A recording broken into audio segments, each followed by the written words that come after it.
Bapak dan Ibu, saudara-saudara yang dikasihi oleh Tuhan, renungan kita pada saat ini bertemakan kemah sejati. Namun sebelumnya, baiklah kita berdoa.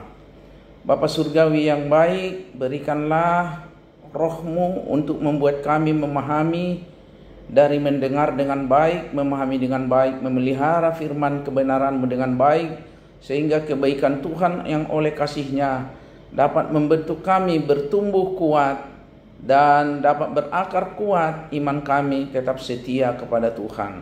Buka hati dan pikiran kami sehingga firman-Mu membuat kami dalam hidup pembaharuan yang daripada-Mu. Terpujilah Engkau Tuhan Yesus Kristus, dalam nama-Mu kami sudah berdoa dan mengucap syukur. Amin. Bapak Ibu saudara-saudara yang dikasihi oleh Tuhan, kita baca firman Tuhan yang tertulis dalam 2 Korintus 5 ayat 1 sampai 10. Karena kami tahu bahwa jika kemah tempat kediaman kita di bumi ini dibongkar, Allah telah menyediakan suatu tempat kediaman di surga bagi kita. Suatu tempat kediaman yang kekal, yang tidak dibuat oleh tangan manusia. Selama kita di dalam kemah ini, kita mengeluh karena kita rindu mengenakan tempat kediaman surgawi.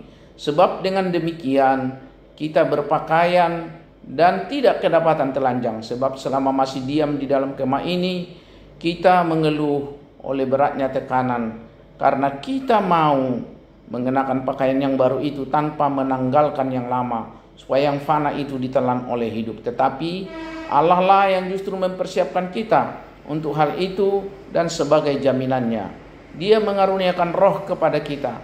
Karena itu hati kami senantiasa tabah meskipun kami sadar bahwa selama kami mendiami tubuh ini, kami masih jauh dari Tuhan. Sebab hidup kami ini adalah hidup berdasarkan iman, bukan berdasarkan apa yang kelihatan. Tetapi hati kami tabah dan kami lebih suka beralih dari tubuh ini untuk menetap dengan Tuhan. Sebab itu juga kami berusaha supaya kami berkenan kepadanya, baik kami tinggal di dalam tubuh ini maupun kami tinggal di luarnya. Sebab kita semua harus menghadap tahta pengadilan Kristus, supaya setiap orang memperoleh apa yang patut diterimanya sesuai dengan yang dilakukannya dalam hidupnya ini, baik ataupun jahat. Bapak Ibu saudara-saudara yang dikasihi oleh Tuhan, mungkin salah satu ketakutan yang paling ditakuti di dunia ini adalah kematian. Jangankan untuk mengalami, membicarakannya pun orang takut. Mengapa orang takut mati? Kebanyakan orang akan menjawab karena belum siap meninggalkan dunia. Dunia dengan segala sesuatu yang dimiliki maupun yang dimiliki, bentuk harta, keluarga, dan sebagai kepunyaan yang lain. Kebanyakan orang berpikir dan memahami bahwa kematian adalah meninggalkan dunia dan berpindah ke suatu tempat yang tidak tahu. Artinya, pemahaman kebanyakan orang tentang kematian belum jelas, sehingga untuk menjalani sesuatu yang belum jelas tentu orang akan takut. Bayangkan jika kita disuruh untuk memasuki sebuah hutan yang angker dan dibekali dengan cerita horor. Jika kita pun dipaksa, tentu kita akan sangat berat melangkahkan kaki kita ke sana. Bagi kita saudara yang dikasihi oleh Tuhan, Paulus mengatakan hidup adalah Kristus dan mati adalah keuntungan. Itu diartikan Paulus sangat memahami bahwa baik hidup maupun mati, dia tahu bersama siapa, yaitu bersama Allah dalam persekutuannya. Itu sebabnya dalam perikop hari ini Paulus menegaskan bahwa setelah tidak di dunia ini pun Allah menyediakan suatu tempat baginya, yang tentu adalah tempat di mana Allah berada. Pertanyaan, tu dia dung mateho, kemana engkau setelah mati? Seharusnya menjadi sangat jelas jika kita tahu bersama siapa dan di dalam siapa kita akan mengalami kematian itu. Jika di dalam kehidupan kita sudah bersama dengan Kristus, bahkan kematian pun tidak akan bisa sanggup untuk melepaskan dan memisahkan kita dari kasih Kristus itu. Sehingga dalam kematian pun kita akan tetap bersama dengan Kristus, sehingga seperti apa yang telah dinyatakan oleh Paulus, Allah menyediakan suatu tempat kediaman yang di dalamnya Allah tetap merangkul kita. Tuhan akan menolong kita memahami itu. Setidaknya saudaraku yang dikasihi Tuhan, ada 3 hal yang dapat kita renungkan dari bacaan kita malam ini dengan hidup. karena percaya, bukan karena melihat. Yaitu yang pertama, dengan percaya kita sedang menyongsong perspektif baru. Sebagai umat yang hidup dalam dunia yang sementara, kita sering merasa terikat pada keterbatasan materi dan realitas fisik. Namun Rasul Paulus menegaskan bahwa kita sebagai orang percaya memiliki perspektif yang berbeda.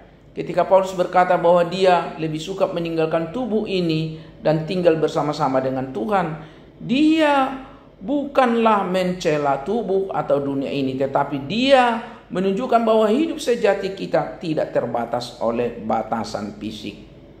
Yang kedua, dengan percaya kita telah hidup dalam pengharapan. Pada hakikatnya hidup karena kita percaya adalah hidup dalam pengharapan akan janji-janji Allah yang tidak tergoyahkan. Kita yakin bahwa kematian bukanlah akhir segalanya, tetapi awal dari kehidupan yang kekal bersama dengan Tuhan. Pengharapan ini memungkinkan kita untuk melewati berbagai tantangan dan penderitaan dalam hidup ini dengan keberanian dan ketenangan, karena kita tahu bahwa ada kehidupan yang lebih besar menanti kita di hadapan Allah. Yang ketiga, dengan percaya dapat mengubah perspektif. Artinya, melalui iman, Tuhan mengubah cara pandang kita terhadap hidup ini. Hidup yang sebelumnya mungkin dipenuhi dengan kekhawatiran dan ketakutan, kini menjadi terang dan penuh pengharapan. Ketika kita melihat hidup dari perspektif keabadian, setiap hal yang kita alami, baik suka maupun duka, menjadi sarana untuk mendekatkan diri kepada Allah dan untuk mempersiapkan diri kita untuk kehidupan yang kekal bersamanya.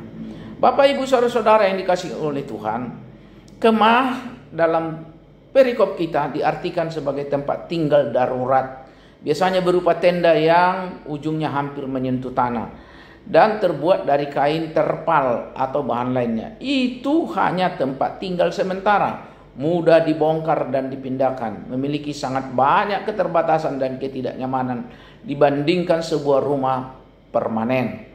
Kemah ini biasanya digunakan oleh para pengembara atau korban bencana, juga oleh orang-orang dengan tujuan rekreasi. Namun mereka tidak pernah berniat untuk selamanya menetap dalam sebuah kemah tersebut. Mereka mendambakan tempat tinggal yang lebih baik. Gambaran inilah yang digunakan Rasul Paulus untuk menggambarkan kehidupan manusia. Tubuh kita ini hanya ibarat kemah, terbatas, rentan, dan sementara.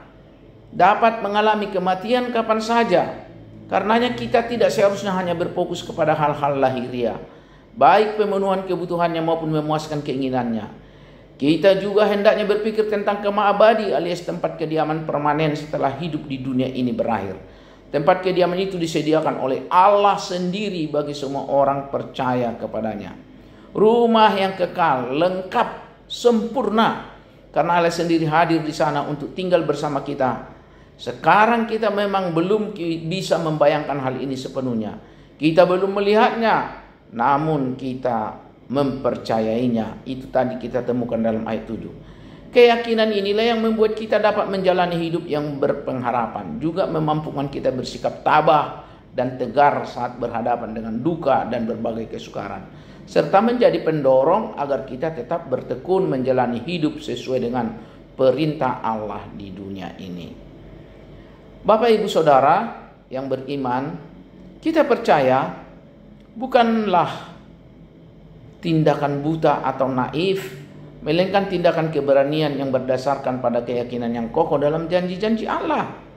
Ketika kita hidup dengan percaya, kita membangun fondasi hidup kita bukan pada hal-hal yang sementara, tapi pada kebenaran yang abadi dari firman-Nya. Marilah kita hidup setiap hari dengan kesadaran akan kebesaran Tuhan yang melampaui apapun yang dapat kita saksikan dengan mata kita sendiri, dan dengan keyakinan yang kokoh bahwa hidup kita adalah hidup yang dipersembahkan bagi Allah, baik dalam keterbatasan maupun kelimpahan. Tuhan Yesus memberkati. Amin. Kita berdoa. Terpuji Engkau Bapa di surga, karena dunia adalah panggung kemuliaan-Mu. Engkau memberitahukan kepada kami bahwa dunia ini adalah tempat sementara dan akan berakhir, tetapi Engkau menyediakan kemah abadi bagi kami, yaitu surga. Terpujilah Engkau Tuhan, berkati firman-Mu yang dari hati berlandaskan kasih oleh kuasa dan kebaikan Tuhan Yesus Kristus hidup kami dibaharukan, hidup kami berpengharapan, dan hidup kami memiliki cara bagaimana Kristus yang menolong kami untuk memasuki kemah abadi tersebut. Dalam nama Yesus kami berdoa dan bersyukur. Amin.